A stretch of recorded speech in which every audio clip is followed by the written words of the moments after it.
ሄርሜላ ከመጀመሪያው ጀምሮ ሳቃት ጠንካራ ነች። ያው ብዙዎቻችሁ ታቋታላችሁ።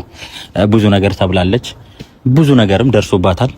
ግን ደግሞ እሱን ተቋቁማ ነው ያለፈችው። እንዲህ ብዬ መግለጽ የምችለው አይደለም። ምክንያቱም በቃ አሁን ላይ እያለቀስኩኝ መምጣትም አልፈልግም ምናምን ነገር እና እያሳለፍኩትን ነገርና ሁሉም ለሚዲያ ባላውጣው ቤት ላይ ግን ያው ያሳለፍኩት ያለሁት ጊዜ ስራውም ሁሉም ነገር በቃ የሆነ አንዳንድ ጊዜ እኮ ጭንቅላትክ ፍሪ ሲሆን ነው ስራ እንኳን መስራት የምትችለውና ስራዬ ላይም በስትክክል እየሰራሁ አይደለም ምናምን ነገር የለም። አንዳንድ ጊዜ ለጠላት አልሰጥም ብላችሁ ራሳችሁን ማትጥሉበት ሁኔታ የለም። እንደዛ ሆኜ የመጣው እንጂ እውነት እናንተ ሳገኛችሁ ነው አሁን እንኳን የሆነ የመሳቅ ነገር ያመጣሁትና የኔ ውድ ወንድሞች በጣም አመሰግናለሁ። ቸብ ቸብ አድርጉላት ይዳይስታዋ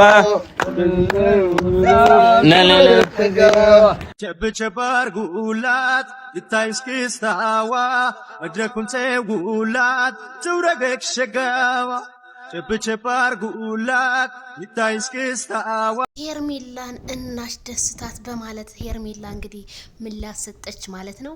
ለስንት ጥላት ወዳጅ እያለኝ እኔ አልቅሼ አልመጣም፣ ካሁን በኋላ ባለው ነገር መቋቋም ነው ያለብኝ ስትል እና ቤላዬ ደግሞ ሆቴል ሊጋብዟት ፏ ሊያደርጓት ተስማምተዋል ማለት ነው። ማልቀስ የለብሽም እኛ ከጎንሽ ነን መቼም አትወርቂም ብለዋታል።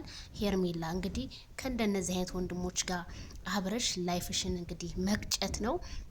አቤላዬ በነገራችን ላይ በቃ እንደው ትልቅ ሰው ነው። እንደው በቃ በጣም የሚያስበው ነገር አርቆ ነውና አቤላዬ ሞተዋል ሲሉን ከብረናል፣ ከብረዋል ሲሉን ታይተናል ነው ነገሩና ሄርሜላ እንግዲህ ምላሿን ሰጥታለች። እኔ ብጎዳም ግን አልቅሼ ወደ ሶሻል ሚዲያ አልመጣም፣ ለምን አለቅሳለሁ ብላለች። እውነት ነው።